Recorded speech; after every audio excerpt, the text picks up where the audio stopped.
سیاست دولتی جمهوری تاجیکستان در مناسبت با کشور همسایه جمهوری قرقیزستان یک سیاست صلح‌آمیز، نیکو همسایگی، همزیستی و برادری هست. خود کنسپت سیاست خارجی جمهوری تاجیکستان، کنسپت عمل کننده، یک حجت است که در آن دقیقاً ثبت شده است که تاجیکستان با کشورهای همسایه از جمله با جمهوری قرقیزستان روابطی نیکو همسایگی در اساس برابری و اعتراف منفعت‌های ملی همدیگر دارد. اگر در قوس یک لحظه بسیار مهم برای خودم را گویم، بینید که من عضو گروه کاری تهیه کنسپت سیاست خارجی جمهوری تاجیکستان بودم. همین کنسپتی که حاضر عمل میکند، ما همچون سردار ریاست خارجه در مرکز استراتژی عضو این گروه کاری، یعنی هم مؤلف بودیم. وقتی ما کنسپت را تهیه کردیم برای بررسی به پیشوای ملت که طبق کنستیتوسیون سمت‌های اساسی سیاست داخلی و خارجی رو معین میکنند سپاریده شد. بعد چند مدت یاردمچی پرزیدنت در مسائل خارجی همه رو جمع کردند، گفتند که بسیار خوب، بهای بلند گرفت، فلان اصلاحات شد، پیشنهاد شد تکمیل کنه. یک پیشنهاد عجیب گفتند که پیشوای ملت تاکید کردند که از متن کنسپت سیاست خارجی جمهوری تاجیکستان کلمه دشمن رو بردارید، چون ما گروه کاری این کشور تهدید، این کشور دشمن لیکن چون در کنسپت خارجی بسیار کشورها همین گونه است. حتی در امریکا مثلا وزیر خارجه یا وزارت خارجه امریکا اعلان میکرد که ایران سوریه کشورهای دشمن، یا که ایران اعلان میکرد که اسرائیل کشوری دشمن.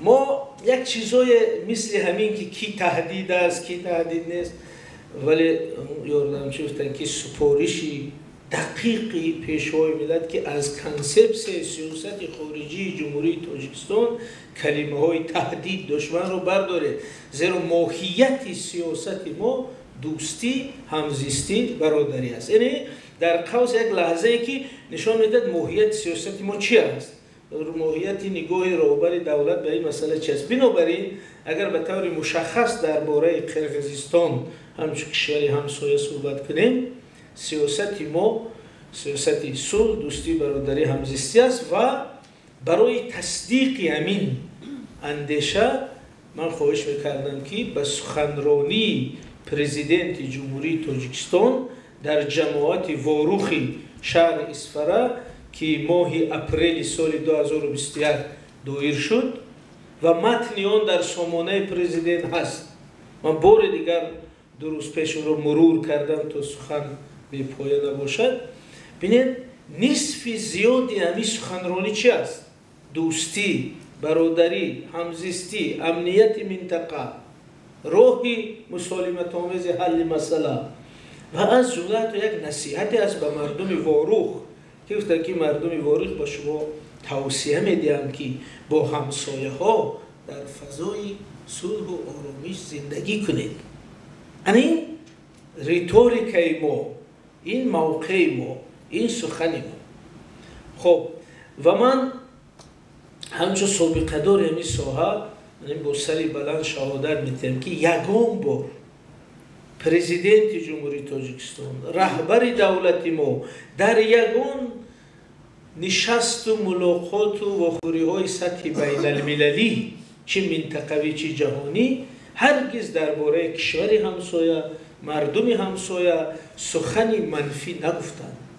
حتی همین موضوع رو ما موضوع بین المللی نمی کردیم و حتی اظهارات وزارت خارجه است در 2 سال پیش که ما مخالفی و به این معنی است که ما خودمون دو کشور می توانیم این حل کنیم، به وارد شدن نیروی سیوم نیاز نیست. یعنی ماهیت سیاست تاجیکستان. اکنون بینید که ماه سپتامبر همین سال پرزیدنت کشور همسایه در منبر سازمان ملل متحد در نزد جامعه جهانی رسما اعلام کرد که تاجیکستان کشوری تجاوزگر به خاک ما تجاوز کرد، مردم بیگناه ما رو کشت.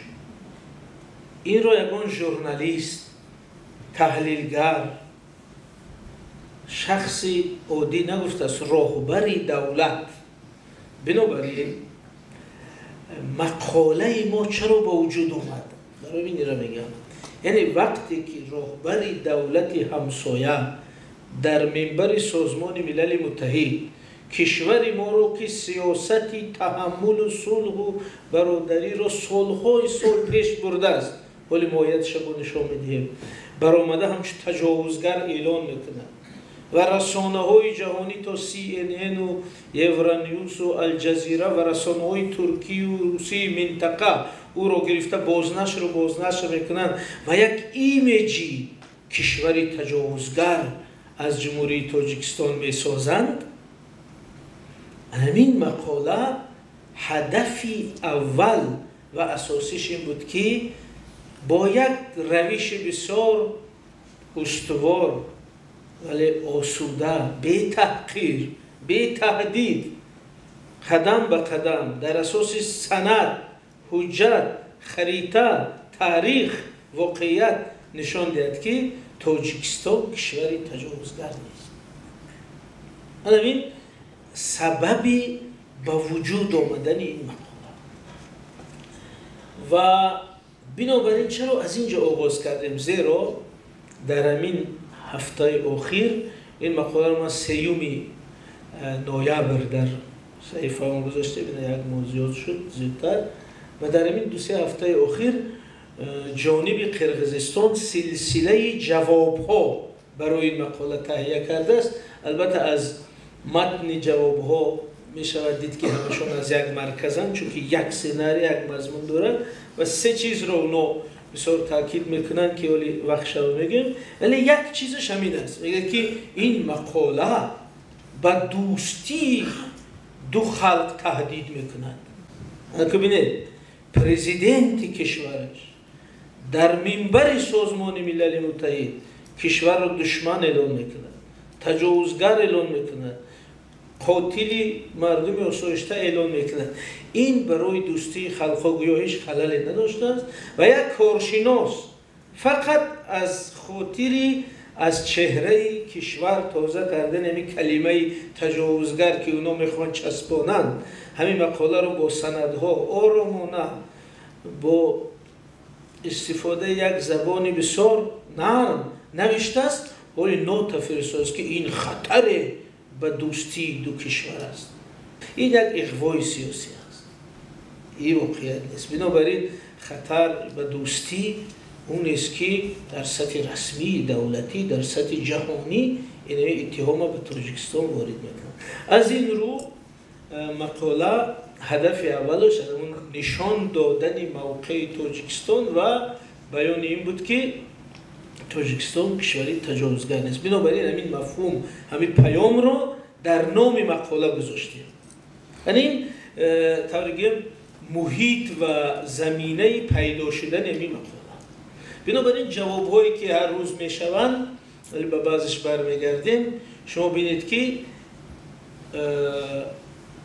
به ماهیتی مقاله، به سند و حجت‌ها و خریطه‌ها و فکت‌های آورده قریب جواب نیست.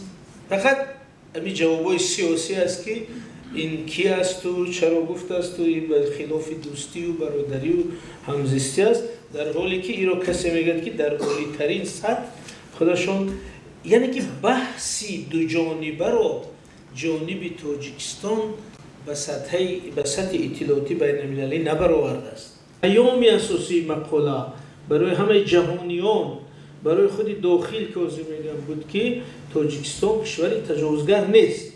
چرا؟ 2 دلیل اساسی داریم. یکم خودی ماهیتی سیاستی ما که در اولی صحبت گفتم که ماهیت سیاست تاجیکستان، ماهیت موقع روبر دولت، پیشوای ملت همیشه این است صلح، همزیستی، راه آسایشته، برادری، امنیت منطقه، همسایگی و نیکو همسایگی میگیم در سیاست خارجی. خب بنابراین هم جوهر و ماهیت سیاست ما صلح دوستانه است، هم عملیش. از روی عملیه اگر گیریم، اگر دستی همی جوانای خونگرم دتیم، تمام اساسای حقوقی موجود است که نمی روز در آمده گیرند. چون که اونجا نه تجاوز است و خود گفت درباره خاک خودش میره. اگر بسیار گرفتن بگیم آزاد کرد سرزمین را، نه تجاوز کرد. ولی این خرد و دوراندیشی و تجربه بزرگ رهبریت دولت است که میگم با راه آسایشته حل میکنه. بنابراین در همین مسئله تجاوزگر نامیدن تاجیکستان نه اساس حقوقی داره، نه اساس منطقی داره، نه به عدالت تاریخی راست میاد، نه به عدالت امروز. عدالت تاریخی و عدالت حقوقی در همین بحث در جانب تاجیکستان است. زیرا تاجیکستان یگان متر زمینی کشور همسایه را طلب ندارد. هیچ بحثی نیست که ما از کشور همسایه بگیم که فلان منطقه رو به ما ته، بلکه ما گفته هستیم که زمین‌های قانونی ما همونجا هست، اینا رو خالی کنید.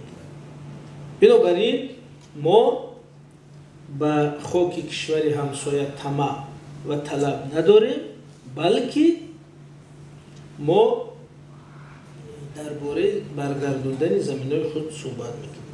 چرا همین پونکت‌ها، همین بندها رو در ذهن داشتن لازمه؟ زیرا تجربه و مشاهده ما نشون می‌دهد که خوشبختانه مردم ما روحیه بلندی و تندرستی دارند. پیشرو است که در لحظه لازمی احساس وطنداریشون جوش میزنند. ما این روزهای بحران دیدیم که از بدخشان و ختلان و حصار و از خوجند و مسچا و از هر جا کلاه و صدای وطندوستی همراهی برخاست و همه مردم از هر گوشه اظهار کردند که ما آماده ایم دفاع کنیم از خاک وطن. این نامش حسی بلندی وطندوستی.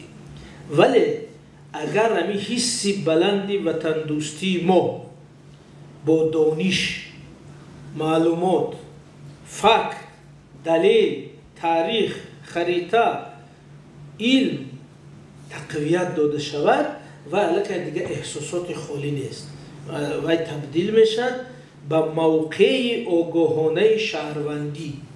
اگر احساسات مثلا ظهوری لحظه‌ای نداشته باشد ولی موقع استوار شهروندی که اساسی علمی و تاریخی و واقع بینانه دارد، این یک موقع استوار است. یعنی جمعی بین احساسات وطنداری، حس عدالت و دانش واقعی، انو میشه موقع قریب. بنابراین تلاش من این بود که نه تنها به او برادرها گویم که تاجیکستان تجاوزگر نیست، بلکه به خود ما، به جامعه ما همین فکر رسانیم که اونجا عدالت در کجاست، حقیقت در کجاست، حق ما در کجاست و همین خیلی افکار عمومی سالم در اطراف موقع دولت، در اطراف مرز، در اطراف حمایه مرز و بوم به وجود بیاره.